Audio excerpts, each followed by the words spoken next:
Have you ever really stopped to think about the words we use every single day?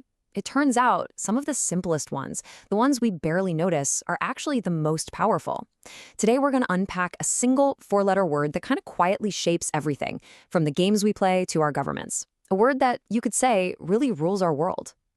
So, what's the secret sauce? What makes a simple word essential? How does it become so fundamental that it doesn't just define our language, but the actual structure of our society? Well, that's exactly the question we're digging into. The word we're talking about today is rule, and its importance isn't just a hunch, it's official. It's actually part of the Basic English 850 list. Now, this is a core vocabulary of just 850 words that were picked as being essential for clear global communication. So that tells you right there that rule isn't just common, it's a totally foundational concept. Okay, so let's start with the first definition, the one we all learn as kids, right? Rule as a guideline. This is the very foundation of order. At its core, a rule is just a statement that draws a line in the sand between what's allowed and what's not. It's kind of like the DNA of our social structures. I mean, from the playground all the way up to parliament.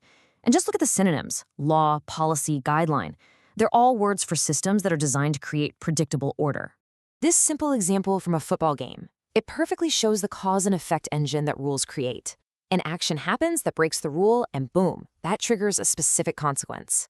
It's this very simple logic, action and a predictable reaction, that creates a sense of fairness and order, whether you're playing a game or running a country.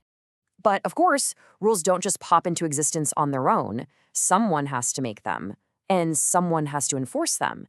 And that leads us right into the second, much more imposing meaning of the word rule: power, and the time that power is held. So here, the word rule completely transforms. It goes from being a simple guideline to being a whole block of time, one that's defined by who is in control. A king's rule isn't just about the laws they pass, it's the entire era they command. And the synonym, reign, yeah, that says it all. Notice what's happening here. Rule now functions almost like a container for time. It's not about a specific law. It's a whole 2-year period that's defined entirely by one person's power. It's the same noun we were just talking about, but it's doing a completely different job. And this idea of power is so flexible, it also gives us the verb form. The rule is the noun, that era of control, but to rule is the verb. It's the action of governing. It's kind of like the difference between owning the crown and the actual act of wearing it. See the shift?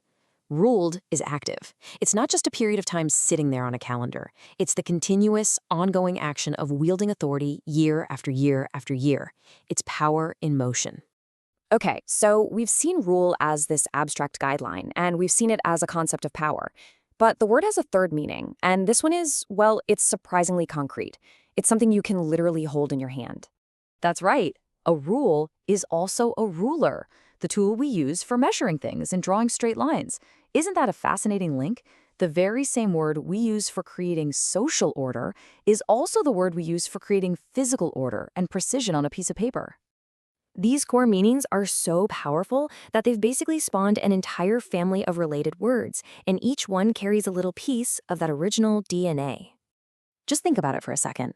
A ruler can be the person with power or the tool for measurement. Unruled paper is paper that has no guidelines. A ruling from a judge is a decision of power that becomes a new guideline. You can really see how this one core idea just branches out, shaping how we talk about everything from, stationery to justice.